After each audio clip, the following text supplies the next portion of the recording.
चीज़ यहाँ पर ये आती है कि हम कई बार दो तरह के व्यक्तित्व होते हैं हमारे जीवन के अंदर। एक तरह के व्यक्तित्व को तो हम बहुत जल्दी समझ जाते हैं, अगर नहीं समझते तो भी उसकी हरकतों से समझ जाते हैं। वो व्यक्ति बहुत ही शातिर दिमाग के होते हैं और वो अपनी धूर्तता दिखाए बिना, शातिरता दिखाए बिना मानते नहीं है, ठीक है ना। कृतज्ञता भी दिखाते हैं, जो भी कुछ कहिए सारी चीज़ करते हैं। और वो व्यक्तित्व को तो आप फटाफट पहचान जाते हैं कि हाँ इसने ये करा या ये कर सकता है।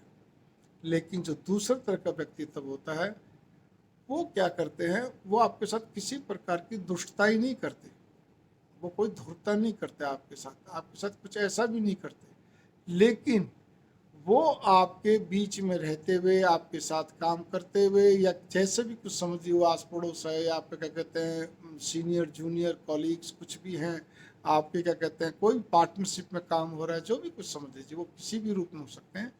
मैंने कहा ना, वो चाहे रिश्तेदार हो, परिचित हो, घनिष्ठ कोई भी हो, मित्र कोई भी हो। भावना यहाँ पर यह आती है कि ऐसे व्यक्तित्व जब आपसे अलग होना चाहते हैं या आपको एक सेपरेट करना चाहते हैं अपने से, भैया अब उनको चाहे वो उनको कुछ भी खटक रहा हो, बात ये है, लेकिन वो कुल मिला के आपसे अपने आप को अलग करना चाह रहे हैं। बात ये कि आपको अपने आप को एक स्वतंत्र इकाई मानना चाह रहे हैं। तब अब वो ऐसे तो कह नहीं पा रहे जी आप और हम अलग अलग है, ठीक है ना। वो भी उनके बस में नहीं है, बस का मतलब उसमें भी उनको भी संकोच है, जो भी कुछ कहिए। अब वो क्या करते हैं उसमें फिर थोड़ा सा मैं इतना कह सकता हूँ, एक तो होता है स्पष्ट व्यक्तित्व, इसमें दो तरह के व्यक्तित्व होते हैं। एक तो होता है स्पष्ट व्यक्तित्व, वो साफ कहते देखो जी ये चीज़ मेरे को गले से नहीं उतर रही है, इसलिए हम ऐसा करते हैं जिससे बाद में कोई मन में कोई बात ना आए, हम इस चीज़ को पहले से तय कर लेते हैं।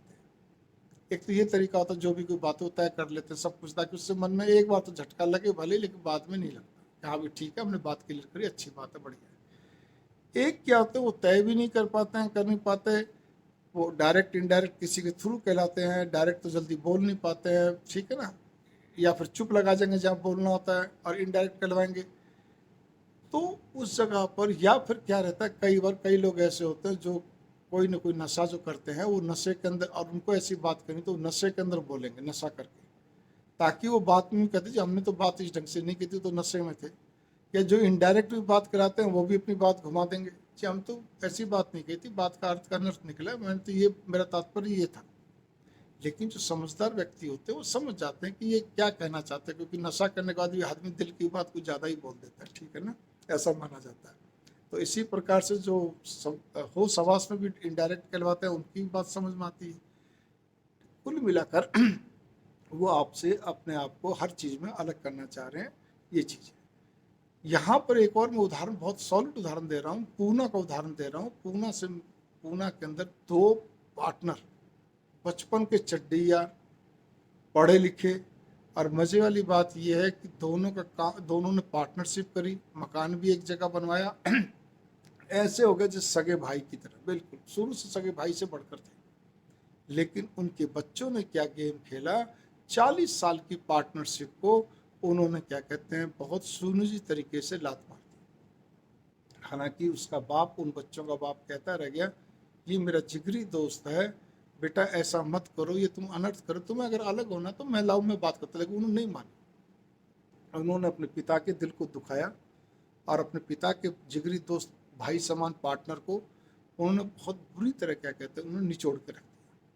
तो भावना यहाँ पर ही होती है, मन का पाप किसका कैसे हो जाए कुछ नहीं कर सकते। आज आपने किसी को कोई चीज़ दी है रहने के लिए, आप देखिए कई जगह ऐसे ही हैं, आपने कई जगह दिए रखे हैं, मकान दे रखे हैं, कुछ चीज़ दे रखी है, और वहाँ पे कहते हो आपने दिया भाई ये तो बहुत पवित्र आदमी है, अच्छे आदमी है, अच्छे लोग हैं, मेरे परिचित हैं।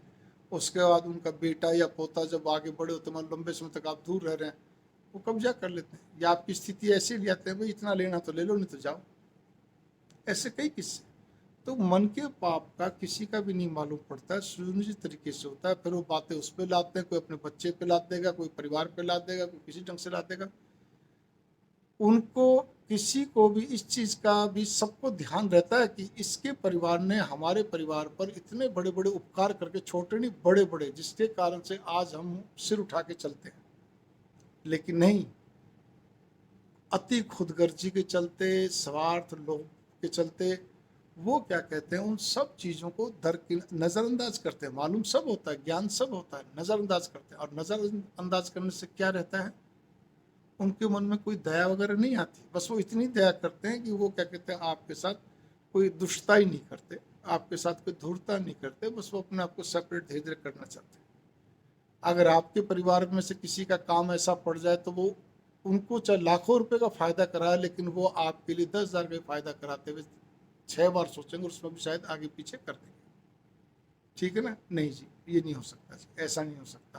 कहने का अर्थ ये है, अर्थ की दुनिया में अर्थ इतना बड़ा हो गया है कि जब कहते हैं, अब आप मुंह से बोल भी नहीं सकते, क्योंकि वो सामने वाले सारे सज्जन हैं, रिश्तेदार हैं, आपके परिचित हैं, आपके सीनियर हैं, आपके जूनियर हैं, आपके आस पड़ोस वाले, आपको कोई भी व्यक्ति, क्या बोलेंगे आप बताइए आप।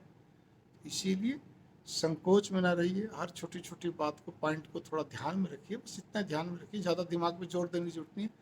तो हमें सजगता से रहना है, सजग रह के चलिए, तब आपकी पार पड़ेगी। वरना क्या होगा, आपको समझ में भी नहीं आएगा कौन व्यक्ति क्या कर रहा है, कैसे कर रहा है। हम सोचेंगे नहीं नहीं ऐसा थोड़ी हो सकता है, होने में सब कुछ हो सकता है। मैंने उदाहरण दिया ना, 40 साल पुराना पूना। मंगल काम है, नमस्कार, सजगता से चलिए।